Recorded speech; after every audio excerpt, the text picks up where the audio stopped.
Good morning बच्चों। इस video lecture में मैं आपको रिफ्रैक्शन ऑफ लाइट के बारे में बताने वाला हूं। तो ज़रा सभी लोग ध्यान दें। जिस तरह से रिफ्लेक्शन होने के लिए एक सरफेस को पॉलिश करना होता था, वैसे ही रिफ्रैक्शन होने के लिए ट्रांसपेरेंट मीडियम का होना आवश्यक है। ट्रांसपेरेंट मीडियम का मतलब होता है पारदर्शी। पारदर्शी वो सारे मीडियम होते हैं जिनके आर पार लाइट रे जा सकती है, ठीक है ना। तो जैसे हवा से पानी में अगर लाइट रे जाएगी तो उसका रिफ्रैक्शन होगा, हवा से अगर कांच में जाएगी तो उसका रिफ्रैक्शन होगा, पानी से अगर कांच में जाएगी तो उसका रिफ्रैक्शन होगा, क्योंकि पानी भी ट्रांसपेरेंट मीडियम होता है। मतलब उसके थ्रू हम आर पार देख सकते हैं। जैसे अगर बकेट में पानी रखा हो और उसमें आप सिक्का डाल दो तो आपको सिक्का नज़र आता है कि नहीं। तो इस तरह से हम कह सकते हैं कि पानी कैसा मीडियम है, ट्रांसपेरेंट मीडियम है, ठीक। ऐसे ही हम लोग गॉगल्स वगैरह यूज़ करते हैं पहनने के लिए। तो आपने देखा है गॉगल्स वगैरह भी एक प्रकार के कांच होते हैं, उनमें कांच होता है और उनके थ्रू हम लोग किसी भी चीज़ को देख लेते हैं। इसका मतलब लाइट रे उस पर आर पार हो जाती हैं। तो रिफ्रैक्शन ऑफ लाइट के लिए बात आपके समझ में आई कि कैसे मीडियम होने चाहिए। ट्रांसपेरेंट मीडियम की आवश्यकता होती है। तो देखिए ज़रा, हाँ। तो अब यहाँ पे आज पहली हेडिंग डालते हैं, रिफ्रैक्शन ऑफ लाइट या प्रकाश का अपवर्तन।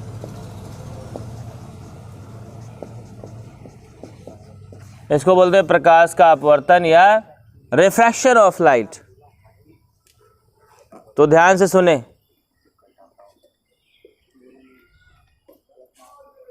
ध्यान से सुने। तो देखिए रिफ्रैक्शन ऑफ लाइट क्या होता है, सब लोग ध्यान सुने। जब कोई प्रकाश की किरण एक पारदर्शी माध्यम से दूसरे पारदर्शी माध्यम में जाती है तो अपने मार्ग से कुछ विचलित हो जाती है। क्या हो जाती? मतलब अपने मार्ग से कुछ डेविएट हो जाती है। इंग्लिश में डेविएट कहते हैं और हिंदी में कहते हैं विचलित हो जाती है। इस घटना को हम लोग क्या कहते हैं? प्रकाश का अपवर्तन कहते हैं। आज अभी आप लोग सभी लोग घर जाना और एक पेन या पेंसिल पानी की बाल्टी में डालना।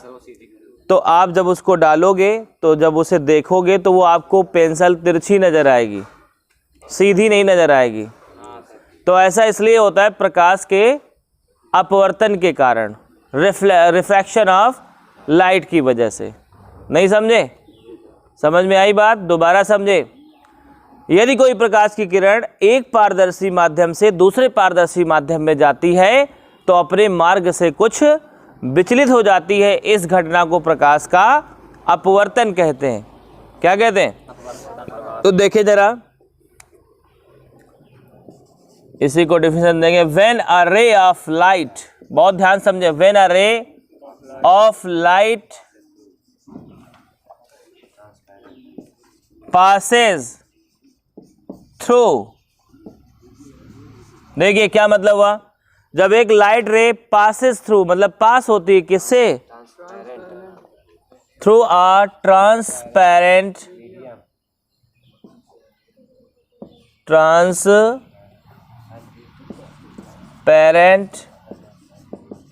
Medium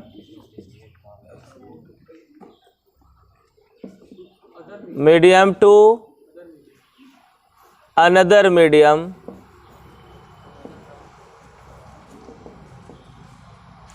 when a ray of light passes through a transparent medium to another transparent ही होना चाहिए यहाँ पे भी, transparent medium, then it deviates from its path.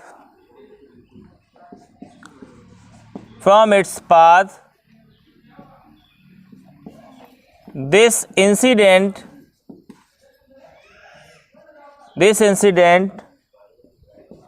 is known as refraction of light, इधर देखें, देखो जैसा मैंने हिंदी में आपको बताया था सेम वही बात यहाँ पे लिखी है। देखें जरा, मैंने बताया था कि जब कोई प्रकाश की किरण एक पारदर्शी माध्यम से दूसरे पारदर्शी माध्यम में जाती है तो अपने मार्ग से कुछ विचलित हो जाती है। इस घटना को क्या कहते हैं हम लोग?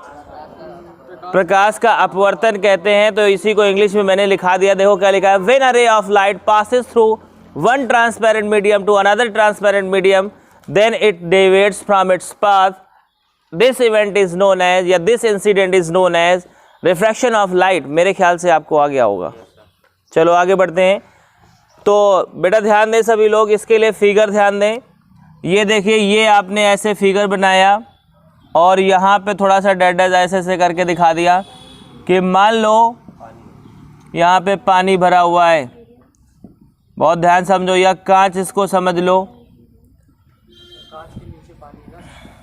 देखिए थोड़ा सा ऐसे ध्यान दें, कांच के नीचे नहीं, ये ऊपर एयर है, हवा है, और नीचे आपको यहाँ पे मैंने पानी भर के ऐसे दिखा दिया है।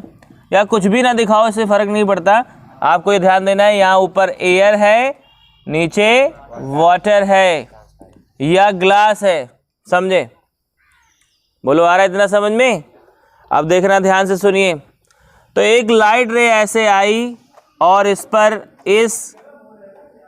इसकी सरफेस पे आके पड़ती है।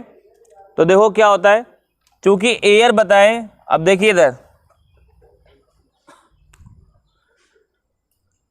ट्रांसपेरेंट मीडियम दो तरह के होते हैं, एक सघन और एक विरल।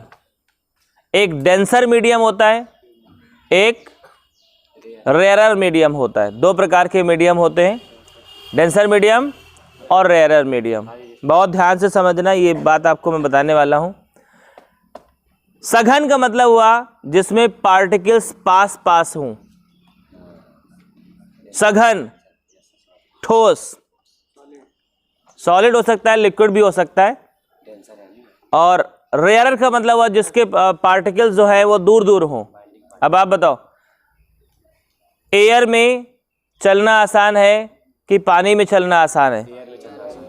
इसका मतलब एयर के पार्टिकल्स दूर दूर होते हैं, हवा के पार्टिकल दूर दूर होते हैं, इसलिए कैसा मीडियम हुआ? रेयरर मीडियम हो गया। डेंसर मीडियम क्या होता है? डेंसर मीडियम का मतलब जिसके पार्टिकल्स पास हो। तो आपने देखा वाटर के पार्टिकल्स तो एयर से तो पास ही होते नहीं होते, लेकिन अगर वाटर और ग्लास में कंपैरिजन करते तो कौन सा रेयरर मीडियम होता? वाटर रेयरर मीडियम होता, क्योंकि उसके पार्टिकल्स इतने पास नहीं होते कि उनको दबाया ना जा सके, है कि नहीं? सॉफ्ट होता है वाटर। और जबकि ग्लास की अगर बात करें तो उसके पार्टिकल्स इतने पास होते हैं कि उसको दबाया भी नहीं जा सकता, एकदम सॉलिड होता है कि नहीं होता? तो बेटा ध्यान रखें, अगर कोई लाइट रे, इसके नियम है कुछ, दो नियम है, दोनों ध्यान रखें। कोई लाइट रे अगर रेयरर मीडियम से डेंसर मीडियम में जाती है तो नॉर्मल की ओर झुक जाती। देखो आपने ऐसे पढ़ा था रिफ्लेक्शन ऑफ लाइट में कि जब कोई लाइट रे यहाँ पे आती है तो एक और नॉर्मल यहाँ पे खींच दिया जाता है, ऐसे जो 90 एंगल्स का कोण एंगल बनाता है, ऐसे खींचते थे नॉर्मल। तो देखो लाइट रे कहाँ से जा रही है? हवा से। किस में जा रही है? वाटर में। कौन से? रेयरर मीडियम से डेंसर मीडियम में जा रही, इसलिए नॉर्मल की तरफ झुक जाएगी। किधर झुक जाएगी? मतलब ये लाइट रे, इसको अगर जाना चाहिए तो सीधे ऐसे निकलना चाहिए था, लेकिन ये लाइट रे ऐसे नहीं निकलेगी। कैसे निकलेगी फिर? झुक जाएगी, थोड़ा झुक के ऐसे निकलेगी, इस तरह से। बोलो आ रहा है समझ में? ये लाइट रे अगर डेविएट ना होती तो ऐसे सीधी निकल जाती, लेकिन चूंकि ये अपवर्तित हो रही है, डेविएट हो रही है, इस वजह से थोड़ा झुक के निकली। तो यहाँ पे एंगल ऑफ इंसिडेंट होता है I, यहाँ पे एंगल ऑफ रिफ्रैक्शन होता है R। ठीक है, अब इसको मैं साफ कर रहा हूँ इतना, ये ठीक है? आया समझ में?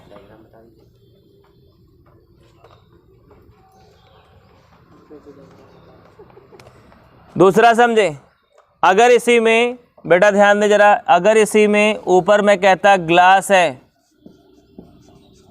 और नीचे मैं कहता वाटर है, बहुत ध्यान से समझना, और ये लाइट रे आके यहाँ पे ऐसे पड़ती, फिगर दोनों आपको समझ में आने चाहिए, ये लाइट रे ऐसे पड़ती तो जहाँ पे इसको इस सरफेस को काट रही वहीं पे एक नॉर्मल खींचते ऐसे, और देखो यहाँ पे, अब देखो ग्लास एक डेंसर मीडियम होता है, सघन माध्यम होता है, सघन माध्यम से लाइट रे विरल माध्यम में जा रही, मतलब रेरर मीडियम में जा रही। याद रखो कोई भी लाइट रे अगर डेंसर मीडियम से रेरर मीडियम में जाती है तो अभिलंब से नॉर्मल से दूर हट जाती, क्या हो जाता है, इसको अगर डेविएट ना होती तो ये ऐसे सीधे निकलती, लेकिन ये सीधे ना निकल के थोड़ा सा ऐसे बाहर की तरफ होके जाएगी, मतलब इसमें डेविएशन आ जाएगा बाहर की तरफ। यहाँ आई होगा एंगल ऑफ इंसिडेंट, यहाँ पे आर होगा एंगल ऑफ रिफ्रैक्शन। बोलो आया समझ में? दोनों में फ़र्क समझ में आ रहा है? रेयरर में थी तो नॉर्मल की तरफ बेंड हुई थी, मतलब झुकी थी नॉर्मल की तरफ, और जब ये डेंसर से रेयरर में जा रही है तो नॉर्मल से दूर हट रही है। सिंपल सी बात है। आप इसको ऐसे समझे, अगर कोई आदमी, भाई ये भी देखो चल रही है, बाइक चलाने की बात मैं करता हूँ, कोई आदमी भीड़ भाड़ जैसे लाल बंगले जैसे एरिए में जहाँ पे काफ़ी भीड़ होती, वहाँ पे अगर बाइक लेके जाए चलाने के लिए तो वो फ्री होके बाइक नहीं चला सकता है कि नहीं, क्योंकि वहाँ पे आप देखते हो लोग पास पास होते हैं, अगर उसको हाईवे में अगर छूट मिल जाए तो बड़ी लहरा के गाड़ी चला सकता है कि नहीं, काफ़ी स्पेस लेके चला सकता है।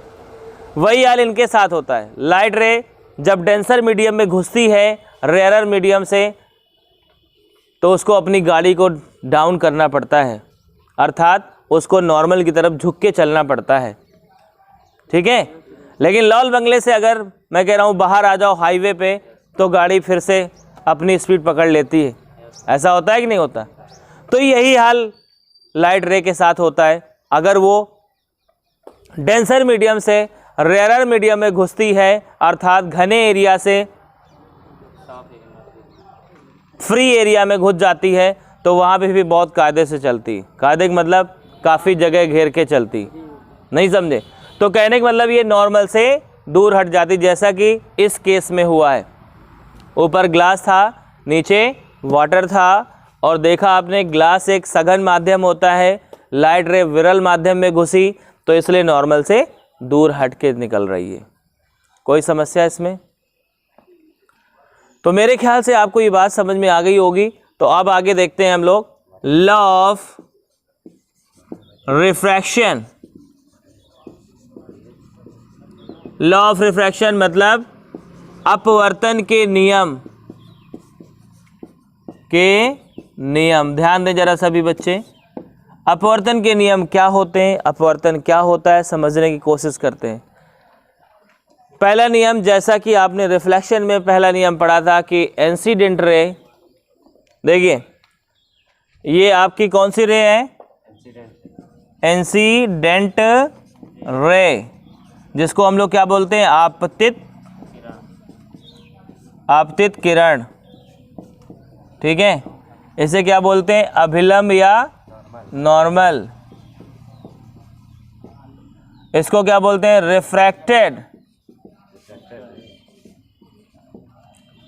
रिफ्रैक्टेड रे। बहुत ध्यान से समझें, मतलब इसको क्या बोलते हैं? अपवर्तित किरण, ठीक है। यहाँ पे अपवर्तित किरण होता है। तो पहला नियम लॉ ऑफ रिफ्रैक्शन का पहला नियम सभी लोग ध्यान दें, एक बार में आना चाहिए आपको। Incident ray, normal and refracted रे lie at the same point of the same surface. Same है, हिंदी मीडियम वाले इसी कहेंगे आपतित किरण, अपवर्तित किरण तथा अभिलंब तीनों एक ही तल के एक ही बिंदु पर होते हैं। कोई प्रॉब्लम? आगे बढ़ते हैं। रूल नंबर फर्स्ट देख लें जरा। इंसिडेंट रे कॉमा रिफ्रैक्टेड रे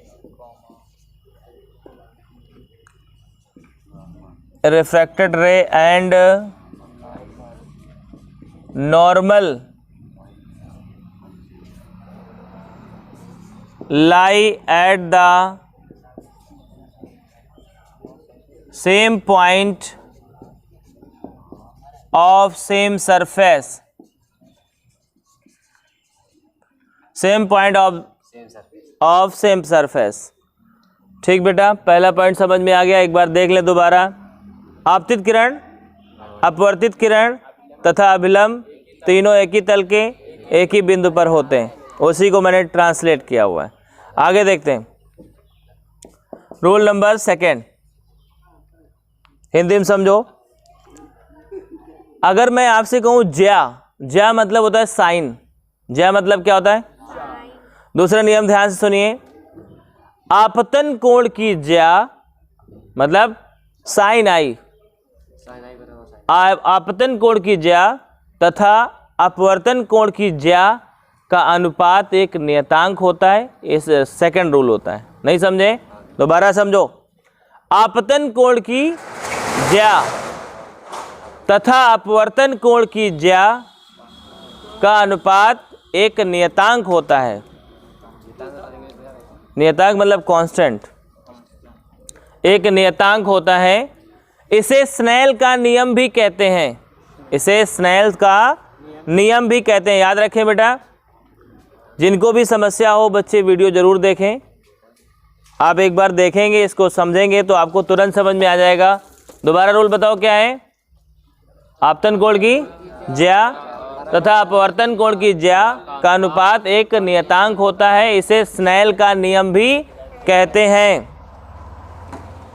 तो देखें जरा।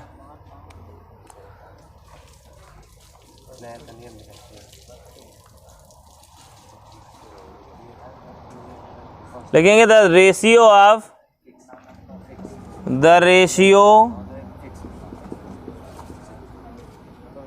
Of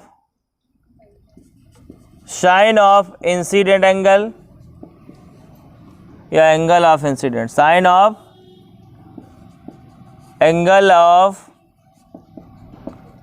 incident and sine of angle of refraction is a constant. Is a constant. सारे बच्चे ध्यान दें। कांस्टेंट मतलब एक निश्चित वैल्यू होती है। इसे n से लिखते हैं। किससे लिखते हैं? इसे n से लिखते हैं तो लिखेंगे it is denoted by n। It is denoted by n। और लिख लो n बराबर होता है sine i upon sine r. Sine i upon sine r क्या होता है? n बराबर अब इसमें थोड़ा सा और लिखना है। It is also called Snell's law.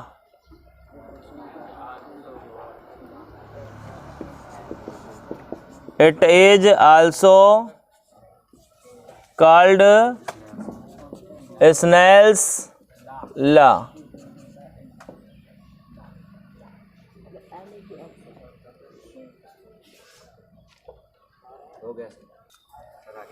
It is also called Snell's law। बस यहाँ तक हो गया। स्नेल लॉ तक इसके रूल हो गए। अब जरा थोड़ा सा आज पढ़ते हैं रिफ्रैक्टिव इंडेक्स के बारे में।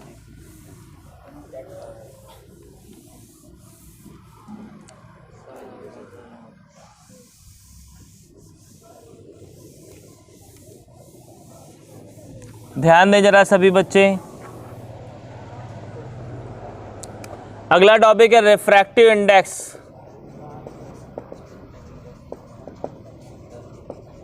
इसको रिफ्रैक्टिव इंडेक्स या फिर अपवर्तनांक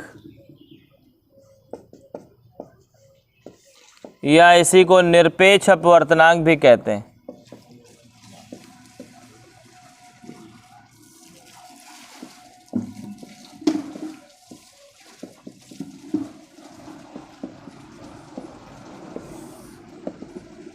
देखें,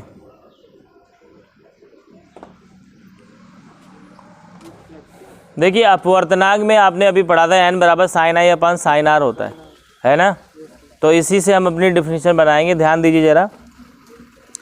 निरपेक्ष अपवर्तनांक या रिफ्रैक्टिव इंडेक्स की अगर बात करें कभी भी, तो याद रखो लाइट रे का पहला मीडियम एयर होना चाहिए और दूसरा मीडियम कुछ भी हो सकता है, कोई भी ट्रांसपेरेंट मीडियम हो सकता है, ठीक है। तो ऐसे बोलेंगे जब कोई प्रकाश की किरण निर्वात या फिर हवा से, क्या कहेंगे, यदि कोई प्रकाश की किरण निर्वात या हवा से किसी दूसरे माध्यम में जाती है तो आपतन कोण की ज्या और अपवर्तन कोण की ज्या का अनुपात के अनुपात को पहले सापेक्ष के अनुपात को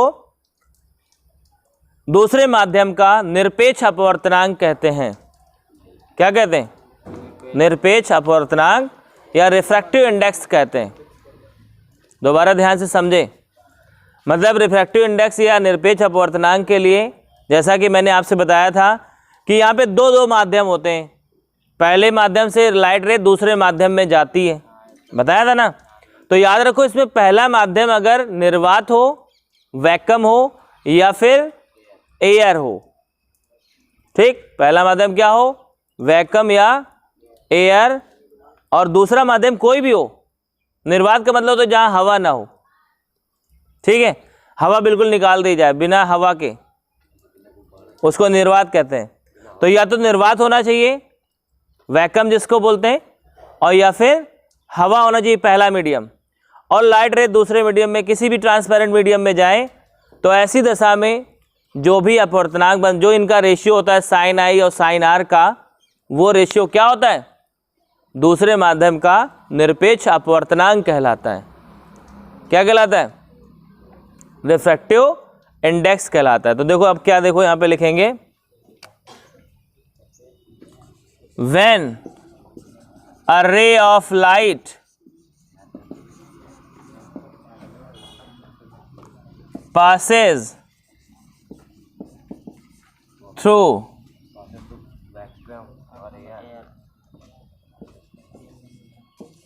vacuum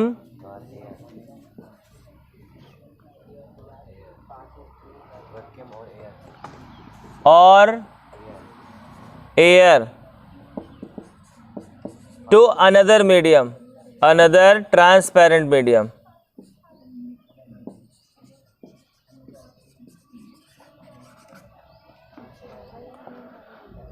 when a ray of light passes through vacuum or air to another transparent medium,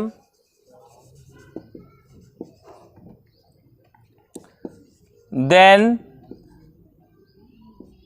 the ratio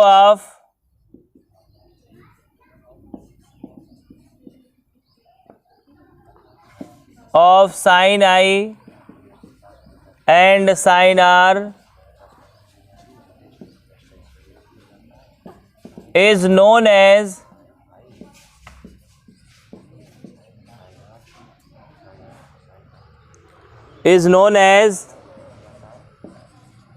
refractive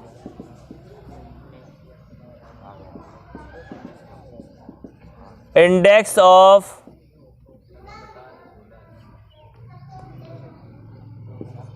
second medium.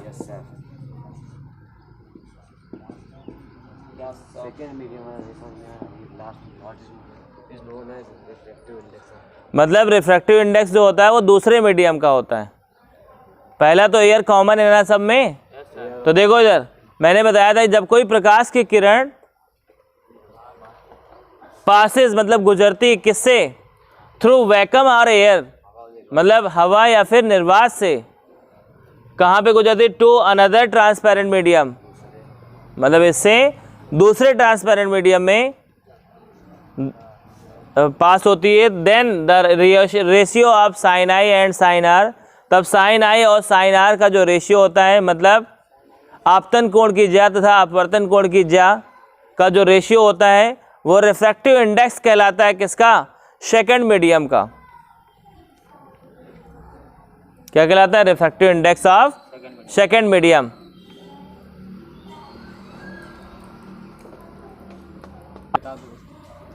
तो देखते हैं अगला टॉपिक इसमें बेटा, सापेक्ष अपवर्तनांक,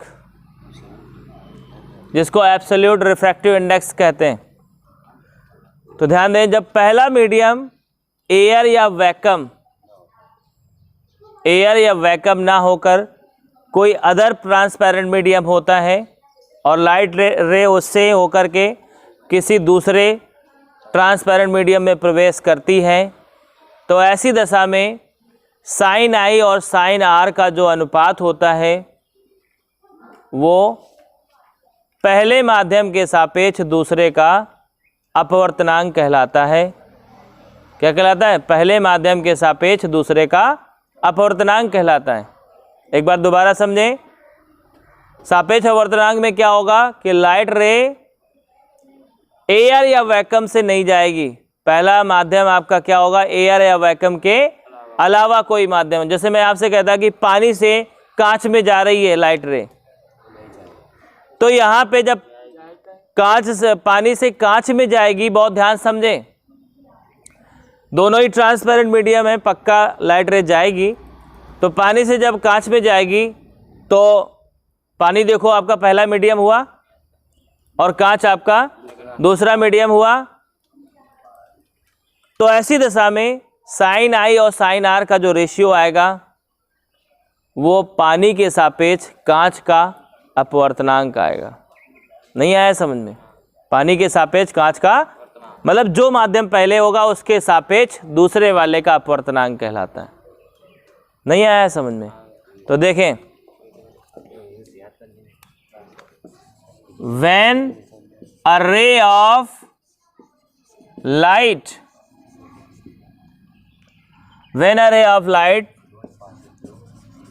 passes through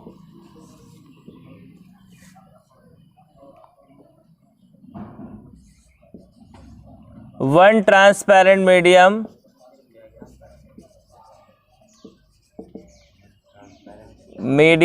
और यहाँ ब्रैकेट में लिख लो बिसाइड्स वैक्यूम और एयर, बिसाइड्स वैक्यूम और air.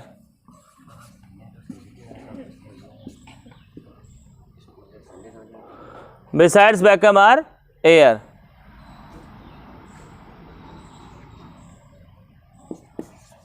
passes through one transparent medium to another transparent medium, then the ratio of sin I and sin R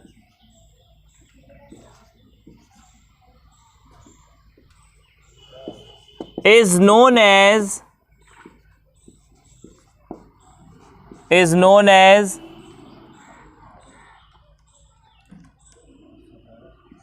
refractive index of second medium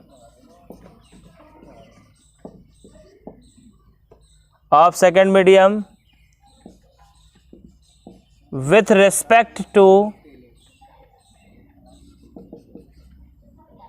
first medium।